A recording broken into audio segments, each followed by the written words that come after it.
melhor ganhando do Flamengo. Tem que Ah, ser, né, cara? Tem que ser. não, e já que tá falando de Flamengo, podemos ir pra ele? Tá falando Ah, de goleada, né? Tá falando de muito gol, né? Então já lança, filho. Clube de Regatas do Flamengo. Toma.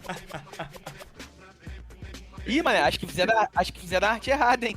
Acho que botaram. Não era outro número ali, não? É 8 mesmo? é oito, 8 a calma, é oito. 2. É Que oito. loucura, hein? Que loucura, hein? É o Vamos mesmo. Meu começar, Deus. vamos começar pelo LF. Fala comigo, LF. LF. Sabe que ia ser assim mesmo, filho? Olha só, antes de começar, Fala. diretor, Não, o bota aquele chat. vídeo aí, diretor. Não, antes de Bota botar o aquele. vídeo, Antes do vídeo, vai antes falar do alguma vídeo, coisa? eu Pode quero falar, falar pode que o falar. chat já veio contra. Tá aqui, Ih, mano, acabou. acabou. Pode Pode acabar. acabar. Que isso? Calma Mas aí, ó, Ai, olha galera. aí. eu quero botar um vídeo aqui e me explicar também, porque, enfim, né? No começo acabou vazando. Mas a torcida tá são-paulizada, né? O São Paulo chegou. Eu queria dizer, Fala, Lé, eu já. fala. Eu não quero ser tão otimista assim, pô, tão apressado, mas eu já estou começando a ficar são-paulizado. Não E, se espantem se daqui a umas 2 semanas eu aparecer com a cabeça navalhada. Eu já me encontro andando aqui no meu quarto, para um lado para o outro, pensando nas coisas. De Caraca, óculos. de pô, eu tô óculos ficando Ray-Ban, maluco. Eu tô ficando maluco já. Andando com a camisa roupinha Black Box. apertadinha, camisa polo, calça apertadinha. Fih, não tem jeito. Taca esse vídeo aí, diretor. Taca esse vídeo. Taca Vou esse botar o vídeo. vídeo aqui na tela, hein? O vídeo que. Terminou comigo. Terminou comigo, falou João Vitinho não presta. Não sirvo pra um mano se não dou atenção pra ela. Então vou ter pro meu bailão de Glock Pentão reserva. De PCX no baile de favela. De PCX no baile de favela. Cara, Olha isso é esse estilinho. sacanagem. Ele é Pô, brabo. mas LF, começa falando um pouco sobre o Flamengo, sobre como você enxerga essa mudança depois da saída do Vitor Pereira e chegada do professor Jorge Certo. Sampaoli. Cara, olha só. Eu acredito que tá cedo ainda para falar do trabalho do Sampaoli. Ele chegou tem 2 semanas no Flamengo e eu acredito que até agora não teve nenhum adversário para a gente botar como parâmetro. Teve o jogo contra o Internacional, que é um grande time fora de casa, que o Flamengo jogou bem. O Uhum. Flamengo voltou a competir. O Flamengo voltou a competir com a chegada do Sampaoli. O time agora consegue atacar os espaços, tocar a bola, criar jogada, finalizar pro gol. Até defensivamente, o time ainda tá deixando um pouco ali, tá rateando, mas eu acho que isso vai ser questão de evolução e treinamento. Porque com o Vitor Pereira, cara, o Flamengo não jogava futebol. Aquilo ali não era futebol que o Flamengo jogava. Quem a gente tá acostumado a ver era o Flamengo tocando bola, criando jogada, jogada individual, jogada coletiva. Não tinha isso com o Vitor Pereira, sabe? O Flamengo não conseguia jogar. Eu não sei qual era o problema. Ah, tem gente que fala que era corpo mole, que era o Vitor Pereira que não conseguia implementar o trabalho dele. Não vamos saber dizer isso, só quem tá lá dentro pode dizer. Mas agora, com o Sampaoli, nesse começo, nesses 4 jogos, se eu não posso estar enganado, mas acredito que sejam 4 jogos, o Flamengo já demonstrou uma evolução. Notável isso. O Flamengo evoluiu, voltou a Sim. jogar o que se espera desse time. Sabe? Com o elenco que a gente tem. Eu acredito que o Flamengo seja o melhor elenco do Brasil em questão de peças, jogadores ali para repor. O Flamengo é o melhor elenco do Brasil, mas não vinha se provando nesses últimos jogos no Campeonato Carioca, no comecinho da Libertadores, no Mundial, na Recopa, na Supercopa. O Sim. Flamengo deixou muito a desejar nesse começo do ano, deixou a torcida um pouco para baixo, mas eu acredito que vamos dar a volta por cima, eu como flamenguista, né? E eu acho que tem tudo para dar certo com o Sampaoli. Você concorda comigo, Arthur? Você também como um flamenguista, o que você acha desse começo de Sampaoli no Flamengo? Cara, antes do Sampaoli chegar, vou ser bem sincero, eu tava um pouco apreensivo em relação à chegada do Jorge Eu Sampaoli. também tava. O Sampaoli ele teve sim bons momentos no futebol brasileiro, acho que principalmente com o Santos, conseguiu levar o Santos até uma segunda colocação em 2019. Depois veio até o Atlético, fez um trabalho ok também, um trabalho justo. Mas depois disso, assim, a mesma coisa a gente pode falar do Jorge Jesus, por exemplo, né? Fez um bom trabalho aqui, depois saiu, não arrumou mais nada. Então, é um treinador que é diferente. Eu acho ele um bom treinador, acho o melhor treinador que o Vitor Pereira e que o Paulo Souza. mas ele vinha com algumas ideias que já tinham sido executadas por ambos. Dito isso, quando ele chega no Flamengo, logo no primeiro jogo você já consegue perceber uma mudança de atitude dos jogadores. A postura do Flamengo mudou. Aquilo que eu falei sobre o Fluminense, do Fluminense querer ser protagonista, impor o seu ritmo, entrar em campo para ganhar e não para não perder, a gente está vendo isso acontecendo com o Flamengo agora. Óbvio que o Maringá não é parâmetro para a temporada. Não tá? mesmo. Não dá para levar o Maringá como parâmetro, com todo respeito. Mas assim, você já percebe que o Flamengo muda. E como a LF falou, o Flamengo entra para competir. O Flamengo entra para ser protagonista e para retomar o seu posto no topo do futebol brasileiro. Porque se a gente pegar a temporada do Flamengo, final de 2022 até começo de 2023, até esse momento, a temporada do Flamengo é péssima.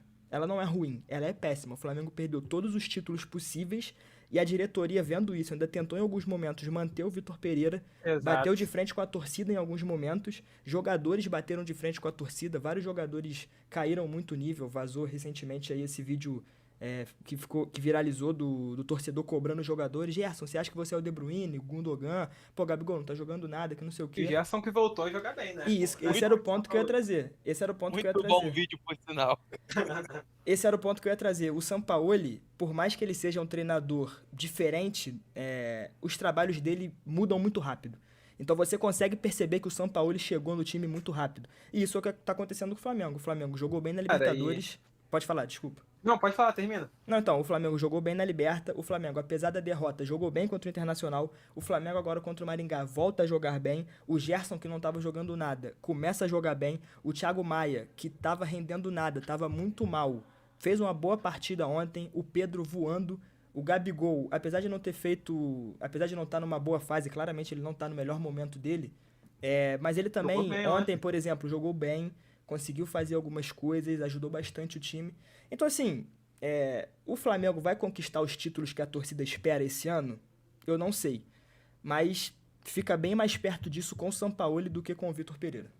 Concordo. E falando rapidinho do jogo de ontem que você falou, foi uma vitória muito tranquila, 8-2, mas mesmo assim, em alguns momentos, para quem acredito que para todo mundo que é torcedor do Flamengo estava assistindo o jogo sentia que era um pouco de tensão ali por causa do resultado do primeiro jogo. O Flamengo abriu o placar rápido, conseguiu fazer 2-0, 3-0, daqui a pouco tomou um gol, já ficou meio esquisito o clima, assim, por alguns minutos, caraca. O filho do Maringá começou a gritar, eu acredito. Cantar, eu acredito. Foi bizarro. O Flamengo conseguiu fazer outro gol, o Maringá diminuiu de novo e geral falou, caraca, não é possível, será que a gente vai ver isso aqui? Mas conseguiu sustentar. Pedro marcou 4 gols, está sendo o principal jogador do Flamengo nessa temporada. Gabigol realmente acredito que não vai ter mais espaço jogando nessa posição de camisa 9, ele vai ter que aceitar isso, não tem o que fazer, porque o Pedro tomou a vaga, né, cara? E Vinícius, você assistiu o jogo ontem, o que você achou? O que você tá achando aí desse começo de trabalho do Sampaoli? Então, eu vou aí utilizar 2 comentários que a gente teve na nossa live, rapaziada. Perfeito. 2 comentários mesmo. O Flávio Lira falou que o Flamengo pegou uma vaca atolada ontem e ainda tomou 2 gols. Isso é verdade. O Flamengo jogou contra o Maringá, tomou de 2-0 e é o que vocês disseram. O Flamengo com o Sampaoli, óbvio que vai ser melhor que o Flamengo do Vitor Pereira. Isso aí é óbvio, não tem nem comparação. De fato. Pelos últimos resultados do Vitor Pereira, a gente já sabia que com o Sampaoli, pelo menos melhor que o Vitor Pereira seria, entendeu? E a contratação do Sampaoli gira muito em torno da derrota do Flamengo para o Maringá no primeiro jogo de 2-0. Porque, na minha opinião, a diretoria ia segurar até o final de contrato do JJ para pegar o velho, entendeu? E assumir o Flamengo. Só que essa derrota de 2-0 para o Maringá ligou o alerta vermelho. Não tem outra forma de se falar. Ligou o alerta vermelho e o Flamengo teve que partir para o plano B, que foi o Sampaoli, entendeu? E é aquilo, rapaziada. Tem um problema no Flamengo que são os síndicos do Flamengo. Entendeu? O Flamengo tem muitos líderes, tem muitos nomes fortes, tem muitos jogadores que já foram para a Copa do Mundo, que é o caso do Davi Luiz, que é o caso do Felipe Luiz, que é o caso do Pedro, que é o caso do Gabigol, que também já foi convocado, Everton Ribeiro. E que Pedro e já Everton. ganharam títulos grandes no próprio Flamengo, né? Então, eles já Exato. são maiores que o técnico, digamos assim, né? Exato. Pedro e Everton Ribeiro, principalmente, porque além de terem ganhado títulos, foram convocados para a última Copa do Mundo pela seleção brasileira. Então, o Flamengo tem muitos síndicos lá dentro, tem muitos nomes de peso lá dentro. E o problema do Sampaoli, que eu trago para vocês a informação, é que o Sampaoli, ele não repete a mesma escalação já fazem 68 jogos. Há 68 jogos, o Sampaoli não repete a mesma escalação. A última vez foi, se eu não me engano, em 2021, quando ele estava ainda no Olympique de Marseille, entendeu? Então, isso é um problema, na minha opinião, porque o Flamengo ele joga muito certo e os jogadores titulares eles ficam e acabou. O Gabigol sempre vai querer jogar, o Pedro sempre vai querer jogar, o Arrascaeta voltando sempre vai querer jogar e ser titular e o Everton Ribeiro também. Esses 4 nomes do Flamengo, eles são certos ainda. E é E tem aquilo. o Bruno Henrique, né? Tem o BH voltando de lesão agora, tem o Cebolinha que vem apresentando um bom futebol. O Sampaoli às vezes opta por jogar com 3 zagueiros, e aí o Ayrton Lucas joga mais espetado. Quem que vai sair? Quem que vai ficar? Entendeu? Isso que complica o início de trabalho, é o medo, é o meu medo, e também acredito que seja o medo dos torcedores. Como que vai ser a reação dos jogadores quando forem substituídos? A gente viu no jogo passado que o Pedro ficou emburrado quando saiu contra o Internacional, a câmera que estava fazendo a transmissão pegou bem essa reação do Pedro. A gente teve um negócio que a gente vai falar mais pra frente do Gabigol no jogo de ontem. Então, tem esses problemas.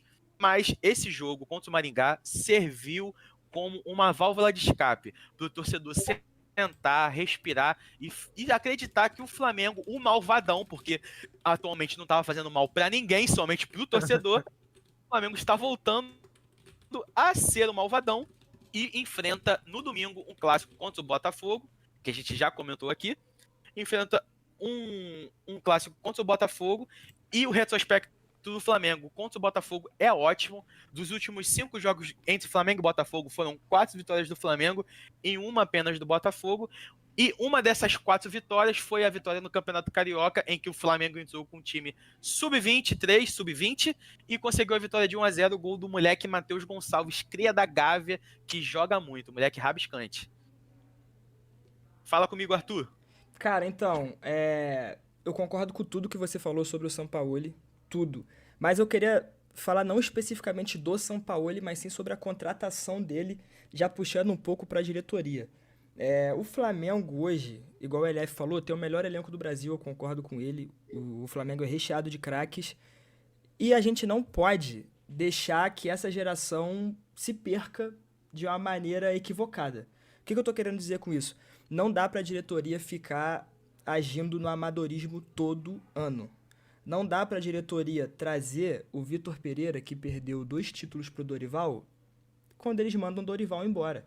Não dá para você trazer um treinador com ideias totalmente diferentes do elenco, quando você já viu que, em um momento passado, isso já deu errado. Tudo bem que o Flamengo pode voltar a vencer igual venceu com o Jorge Jesus, com o Dorival Júnior, e agora pode vencer com o Sampaoli. Mas vocês podem perceber como que o roteiro se repete.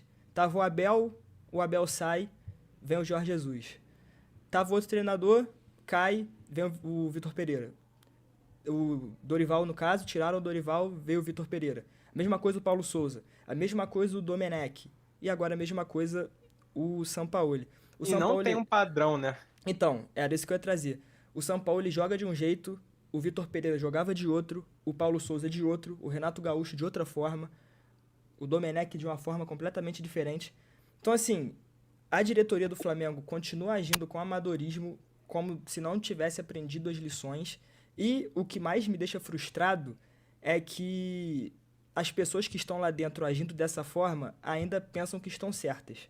E vem debochar da torcida e vem, enfim, com diversos comentários, infelizmente, muito infelizes, né? O que você acha, LF? Cara, tá complicado. Esse momento da torcida com os jogadores, esses atritozinhos, é fogo, cara, porque nessa fase que a gente tava ruim, isso gera muito, muito bafafazinho na internet, a jornalista fazendo matéria, e sobre isso, até teve a confusão ontem do Gabigol com o torcedor, né, na mureta, Sim. que ficou bem esquisita aquela situação, não entendi qual foi daquele cara. E falando do Gabigol, teve uma publicação dele que ficou bastante falada na internet. O Arrascaeta postou uma foto, né? Postou um vídeo dele batendo pênalti. O Arrascaeta estava no estádio assistindo o jogo. E o Gabigol fez um comentário que, cara, sério, desnecessário aquilo que ele falou. Desnecessário. Desnecessário que ele falou. Pra quem não sabe, ele falou algo do tipo, pô, volta logo porque sem você aqui ninguém olha pra mim. Mesmo Só você meio me querendo, enxerga. só você me enxerga, meio querendo dizer que ninguém toca a bola pra ele. Cara, o time voltando a engrenar, técnico novo, pessoal caindo em cima do time, mídia meio fazendo burburinho. O cara vai e faz uma publicação dessa. Eu gosto muito do Gabigol, não escondo isso, mas eu achei isso nada a ver, sabe? Foi um pouco de infantilidade e falta de profissionalismo, vocês concordam? É uma das críticas que as pessoas têm muito em relação ao Gabigol, né? Que ele é infantil, às vezes egocêntrico, sempre quer ser a principal estrela ao invés de priorizar o time. Eu não sei até que ponto isso é verdade, nem sei se eu concordo tanto com isso. Mas, cara, em relação a esse post dele no Instagram, eu tô 100% com você. Foi uma coisa completamente desnecessária. Exato. Desnecessário. E traz uma polêmica que é desnecessária porque o Flamengo venceu o jogo de 8-2. Venceu o jogo, cara. Perfeito. Entendeu? Venceu o jogo de 8-2. Ele fez apenas um gol que foi de pênalti. A gente sabe que o Gabigol não apresenta um ótimo futebol atualmente, principalmente nos últimos jogos. Mas, tipo assim, em relação a fazer gol, porque o gol já tá no nome dele. Então, quando ele deixa de fazer gol, óbvio que a torcida vai achar que ele está jogando mal por não estar fazendo gols. Ontem o Gabigol jogou numa posição e de um jeito que lembra muito o Gabigol do ano passado com o Dorival. Lembra aquele Gabigol camisa 10 mesmo, que chama a responsabilidade, que às vezes dá o último passe e dá o penúltimo passe, né? Sim. Como foi o lançamento dele para o Vidal, que o Vidal jogou a bola para dentro da área e o Pedro fez o gol. O Gabigol participou muito do jogo, chamou a responsabilidade em muitos momentos, fez uma ótima partida. Mas não como camisa 9, como camisa 10, guardou o gol dele, entendeu? Então, não tem necessidade de levantar esse tipo de Não polêmica, tem. porque como o Flamengo tá passando por um período sensível e tá fazendo as pazes tava fazendo as pazes com a torcida do Flamengo ontem, vocês vão saber falar melhor do que eu, porque vocês são flamenguistas. Então, acredito que tá começando a se animar pelas características que vem mostrado o Sampaoli e pelas características que o Flamengo vem voltado a mostrar pós essa draga que foi com o Vitor Pereira. Entendeu? Então, eu acho que assim, não era o momento de levantar uma polêmica pelo Flamengo ter avançado na próxima fase da Copa do Brasil e também porque, irmão, você treina com o cara todo dia. Se o cara tá fazendo 4 gols, você tem que aplaudir o cara, entendeu? Exato, O momento Perfeito. os dois são atacantes. Ontem, o momento foi do Pedro. Aplaudo o Pedro, porque no próximo jogo, o momento vai ser seu. Você vai guardar 2, você vai guardar 3. Então, vai muito disso. Eu acho que foi algo pouco falado, entendeu? Mas é algo que tem que se pensar, porque isso racha elenco, entendeu? Ainda mais porque, como eu disse no começo do meu pensamento, quando a gente começou a falar de Flamengo, o Flamengo tem muitos nomes de peso, muitos egos lá dentro. Então, quando você faz isso, você pode rachar o elenco. E aí não tem técnico que consiga trazer o elenco, unir o elenco de volta. Principalmente Sampaoli, que nem português sabe falar, pô. Já há muito tempo no Brasil, não sabe falar tranquilidade, filho. Sabe Ó, falar um ABC direito. lendo aqui alguns comentários da rapaziada, o Maurício jogou aqui. Segundo o Vene Casagrande, o Eric Pulgar tá treinando como zagueiro. O que vocês acham disso? Cara, não sei o que dizer assim. Pode ser que dê certo, né, cara? Eu nunca vi o Pulgar jogando nessa posição. Acredito que seja uma aposta. Da mesma forma que foi com o Arão, por exemplo, né? Com o Rogério Ceni. Né? Sim. O Sampaoli, ele foi campeão da Copa América em 2015 e 2016 com o Chile, né? O Eric Pulgar, ele tem 29 anos. Eu não lembro, me falha a memória agora, eu não lembro se o Eric Pulgar estava nessa seleção, mas pelo fato de ser um jogador chileno, provavelmente o Sampaoli deve conhecer, por mais que Conhece. seja argentino e tal. Ainda tem aquela barreira que não tem com o Pulgar, que é a língua, né? Eles falam a mesma língua e tal. Então, eu acho que o São Paulo está tentando adaptar para manter o estilo de jogo dele, entendeu? Como ele varia muito, né? Às vezes ele joga com 3 zagueiros, às vezes ele joga com 5 no ataque, né? Tem muita variação, tem muitas formações os times do São Paulo. Então é mais uma tática para tentar surpreender o adversário, ou então quando precisar, né? Se tiver alguém expulso, coloca o Pulgar, fecha a casinha, entendeu? Coisas desse tipo. Eu acho que é uma aposta. E não tem como a gente dar uma opinião concreta agora, porque a gente nunca viu o Pulgar atuando como um zagueiro, né? Exatamente. Ó, Thiago Maia jogou muito ontem, Flávio Lira. A Sara aqui, depois de eu ter arrumado briga com o meio Rio de Janeiro, finalmente o Gerson começou a jogar bem, batendo naquilo que a gente falou. Pedro é craque, não dá pra ficar de fora, principalmente pro Gabigol. A zaga ainda mal e o Santos parou de jogar. O Wesley jogou muito ontem. O Wesley, que é uma grata surpresa pra essa temporada, Surpresa, né? cara. Acho que o Flamengo achou um lateral direito, hein? Eu acho que vai chegar um momento da temporada que ele vai dar um trabalho pro Sampaoli no sentido de, cara, eu tenho que arrumar urgentemente um espaço pra esse garoto no time. Independente de onde seja. E eu Independente vou te falar, mano, da não tática. vai. Eu acho que não vai dar trabalho, não, porque os que disputam a posição com ele ali são nada mais, nada menos que Mateuzinho e Varela, filho. Tem isso Eu ainda. acho que ele já vai assumir essa posição. Eu acho que ele assume também, principalmente porque ele é um lateral ofensivo e que aparece muito bem. Pô, há quanto tempo vocês não veem um lateral direito, tirando aí o Samuel Xavier, que faz bem esse papel, quanto tempo que vocês não veem um lateral direito entrando no facão na área, chutando a gol, sendo bem incisivo como foi o moleque ontem, entendeu? Então, é um moleque a se olhar com bons olhos. Ele estava sendo cotado para ser emprestado para o Barcelona e o Flamengo deu uma segurada, manteve o moleque e fez muito bem a diretoria. Quando erra, a gente fala, a gente critica, mas quando acerta, a gente tem que aplaudir. Fez muito bem a diretoria do Flamengo de manter o Wesley. Porque se o Wesley não tivesse no Flamengo no atual momento, quem estaria? Marinho de lateral direito? Nossa Everton senhora. Cebolinha? Mateuzinho tá lesionado, né? Ela. Então não tem como, não tem como. Que bom, uma grata surpresa, como disse o LF, e a gente espera que seja um moleque aí que jogue muito, porque ultimamente, nas laterais da seleção brasileira, independente de ser a lateral direita ou a lateral esquerda, a gente tá bem triste de lateral. Então que seja um moleque que desponte aí e que assuma a lateral direita pra gente finalmente ser hexa com a seleção, porque no último ano foi triste. Ó, mais alguns comentários aqui. Vitor Belotti, Flamengo vai ganhar a Libertadores mais uma vez. Segura o Mengudo, um grande abraço. Abraço, Vitor. Obrigado pela audiência. Iago Magalhães, Gerson jogou muito ontem. Wesley Silva, eu sei que eu sou uma grata surpresa. Os dois são. Você aqui e ele lá. Mas enfim, LF. Uma informação aí no comentário aí, ó. Ó, Do Vitor Belotti. Wesley agrada Sampaoli e será titular do Flamengo na lateral. É aquilo que a gente tá falando, né? É o que já se espera, né? Mas LF, quer puxar a rodadinha de palpite?